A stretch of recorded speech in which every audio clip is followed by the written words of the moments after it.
டேய் சகாயராஜ், லூசு பையல, நான் வீடியோ போட்டால் உனக்கு என்னல?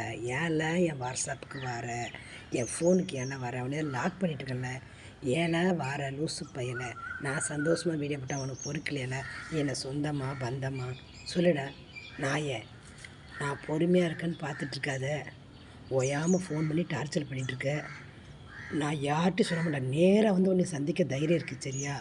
அமைதியாக இருக்கேன்னா நான் மனசு வேதனையில் அமைதியாக இருக்கேன் சரியா? நான் வீடியோ போட்டால் உனக்கு என்ன? உன்னை தான் எந்த இதில் இருந்தாலும் லாக் பண்ண உடனே லாக் பண்ணி விட்டேன் தானே? உனக்கு மரியாதை இருக்கா? மரியாதை இல்லை சரியா? இனி ஃபோனில் வந்த நினச்சிக்கோ, உனக்கு மரியாதை இருக்காது. வேறு நம்பர்லேருந்து வந்துட்டுருக்க, இதோட 4 நம்பர் லாக் பண்ணிட்டேன். உனக்கு கிறுக்கால? வீடியோ பார்ப்பேன்னு தெரியுது, நான் எந்த வீடியோ போட்டாலும் உடனே ஃபோனில் வர, வீடியோ போடுறியான்னு வர. என் சொந்தமாக பந்தமா நீ?